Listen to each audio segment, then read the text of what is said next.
ഈ വിഷയത്തിന് ന്യായീകരിക്കാൻ വന്നിരിക്കുന്ന ഒരാളായിട്ട് തന്നെ ദയവേത് കാണരുത്. ഇത്തരം പൈശാചികമായൊരു കൃത്യത്തിനെ ഇതിനെ ന്യായീകരിക്കാൻ ഒരു മനുഷ്യന് മാത്രമല്ല മൃഗങ്ങൾക്ക് പോലും കഴിയില്ല. കാരണം ആമാതിരി ഒരു കൊലപാതകമാണ്. വളരെ വളരെ പ്രായം കുറഞ്ഞൊരു പയ്യനെ ഈ പറഞ്ഞ കൊല നമ്മൾ അതിനെ എന്ത് പേരിട്ട് വിളിച്ചാലും, ആൾക്കൂട്ട വിചാരണ എന്നോ റാഗിങ് എന്നോ ബുള്ളിങ് എന്നോ എന്ത് പേരിട്ട് വിളിച്ചാലും നഷ്ടപ്പെട്ടു പോയത്, പൊലിഞ്ഞു പോയത് ഒരു മനുഷ്യ ജീവനാണ്, ഒരു ചെറുപ്പക്കാരൻ്റെ ജീവനാണ്.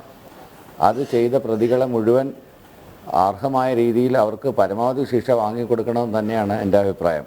അതിനോടൊപ്പം തന്നെ നമ്മൾ ഇത്തരം കാര്യങ്ങളെ സമീപിക്കുമ്പോൾ സ്ഥാലിപുലിക ന്യായം എന്ന് പറയുന്ന ഒരു കാര്യം നമ്മൾ നോക്കിയിട്ട് കാര്യമില്ല. അതിനെ നമ്മൾ എങ്ങനെയാണ് റാഗിങ് നടക്കുന്നത്, എങ്ങനെയാണ് ഇത്തരത്തിലുള്ള സംഭവങ്ങൾ ക്യാമ്പസിൽ ഉണ്ടാകുന്നത്. ആദ്യമായിട്ടല്ല കേരളത്തിൽ ഇത്തരം ഒരു സംഭവം ഉണ്ടാകുന്നത്, ഇന്ത്യയിൽ ആദ്യമായിട്ടല്ല ഇങ്ങനെ ഒരു സംഭവം ഉണ്ടാകുന്നത്.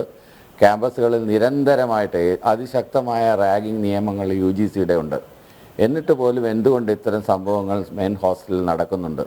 ഇതിന് പ്രധാനപ്പെട്ട കാരണം ഒന്ന് മദ്യം, മയക്കുമരുന്ന് ഇങ്ങനെയുള്ള ഉപയോഗം തന്നെയാണ്. അതിന് ഏത് സംഘടനയുടെ പേരിലാണെങ്കിലും എന്താണെങ്കിലും ശരി തന്നെ, SFI ആയിക്കോട്ടെ, അല്ലെങ്കിൽ ASC ആയിക്കോട്ടെ, ABP ആയിക്കോട്ടെ, ഏത് സംഘടനയാണെങ്കിലും പ്രധാനമായിട്ടും ഒരു സംഘടന ഒരു ക്യാമ്പസിൽ മോണോപ്പൊളൈസ് ചെയ്ത് കഴിഞ്ഞാൽ ഉണ്ടാവുന്ന ദൂഷ്യവശങ്ങളെക്കുറിച്ചും ഈ ഒരു വിഷയം കാണിച്ചു തരുന്നുണ്ട്. ഇതെല്ലാവർക്കും ഒരു ഐ ഓപ്പണർ ആവണം.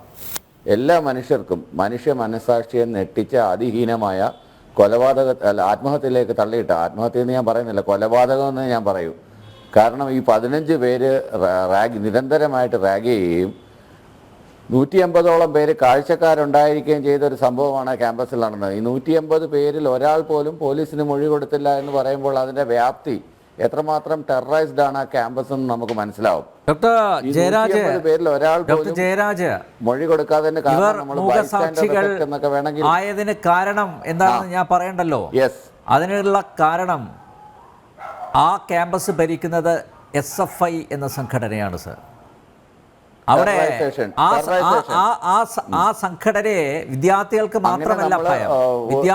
മാത്രമല്ല ഭയം, അധ്യാപകർക്ക് ഭയമാണ്, അവിടുത്തെ ഡീനിന് പോലും ഭയമാണ് സർ. അതുകൊണ്ടാണ് പുറത്തൊരക്ഷരം മിണ്ടരുത് എന്ന താക്കീത് വിദ്യാർത്ഥികൾക്ക് നൽകിയത്. ഈ സിദ്ധാർത്ഥിൻ്റെ മൃതദേഹം അനുഗമിച്ചുകൊണ്ട് തിരുവനന്തപുരത്തെത്തിയ വിദ്യാർത്ഥികളിൽ ചിലർ സിദ്ധാർത്ഥിൻ്റെ അച്ഛൻ്റെ ചെവിയിൽ അടക്കം പറഞ്ഞു, ഇത് ആത്മഹത്യയല്ല. ആ പേരടക്കം പറഞ്ഞു. സിഞ്ചോ എന്ന ആ വിദ്യാർത്ഥിയുടെ നേതൃത്വത്തിൽ ഇങ്ങനെ വിചാരണ നടത്തി കൊന്ന ശേഷം കെട്ടിത്തൂക്കിയതാണ് എന്ന് പറഞ്ഞു. അതുകൊണ്ട് ആ ചുരുങ്ങിയ സമയത്തിനുള്ളിലാണ് പറഞ്ഞത്. അതുകൊണ്ട് എന്തുകൊണ്ട് ക്യാമ്പസുകളിൽ ഇത് ആവർത്തിക്കുന്നു എന്നതിന് ചോദ്യം, ഇത്തരം ക്യാമ്പസുകളെല്ലാം ഭരിക്കുന്നത് SFI ആണ്. SFIയുടെ സർവാധിപത്യമാണ് ക്യാമ്പസുകളിൽ. അപ്പോൾ അതിന് ഉത്തരവാദി SFI തന്നെയല്ലേ? അടിക്കടി ഉണ്ടാകുന്ന ഇത്തരം റാഗിങ് കേസുകൾക്ക് ഉത്തരവാദി SFI തന്നെയല്ലേ? ഇതിനകത്ത് ഇത് റാഗിങ് ആണെങ്കിലും എന്തായാലും എങ്ങനെയാണെങ്കിലും റാഗിങ് ആണെങ്കിലും അടിച്ചു കൊന്ന് കൊത്തി തൂക്കിയാലും കൊലപാതകം തന്നെയാണ്. രണ്ട് രീതിയിലും ഏത് രീതിയിലെടുത്താലും ഇത് കൊലപാതകം തന്നെയാണ്.